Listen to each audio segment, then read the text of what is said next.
তো হিরণ্ময়ানন্দ আমাদের হচ্ছেন মঠ ও মিশনের সাধারণ সম্পাদক ছিল এক সময়, খুব যে যে কথামৃত রয়েছে বর্তমানে আপনারা দেখতে পান, ওখানে যে ভূমিকাটা রয়েছে না, খুব পণ্ডিত ব্যক্তি ছিলেন, ওই ভূমিকাটা ওনারই লেখা, দেখবেন অসাধারণ।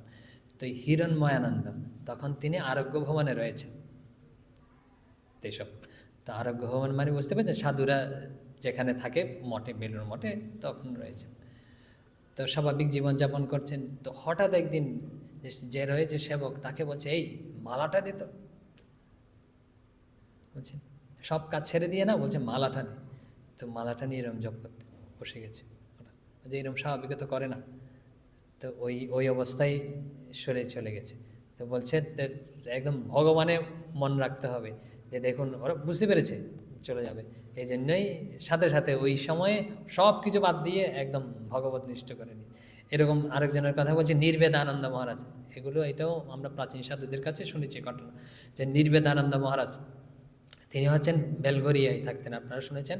হিন্দু ধর্ম একটা বই আছে খুব সুন্দর অসাধারণ, যদি ধর্ম সম্পর্কে জানতে চান ওটা ওখান থেকে জানতে পারবেন। এই নির্বেদানন্দ মহারাজ তখন রয়েছেন হচ্ছে বেলঘরিয়াতে অসুস্থ।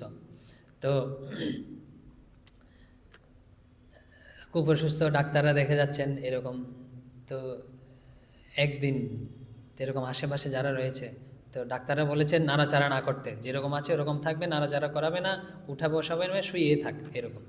তো তিনি বলছেন যারা পাশে রয়েছে, এই আমাকে বসিয়ে দে। তো ডাক্তার নিষেধ করেছে, বলছে আপনাকে উঠাতে নাড়াচাড়া করতে নিষেধ করেছে, আপনি বলছেন বসিয়ে দে। তো ওরা আশেপাশে যারা ছিল সেবকটা বলছে বসিয়ে দিচ্ছে না। তো বলছেন ডাক্তারের নিষেধ আছে, বলছে বুঝতে পারছিস না শরীর চলে যাচ্ছে এখন। তারপরে ওরা ধরে বসিয়ে দিয়েছে, তারপরে এরকম বসে শরীর ছেড়ে দিয়েছে।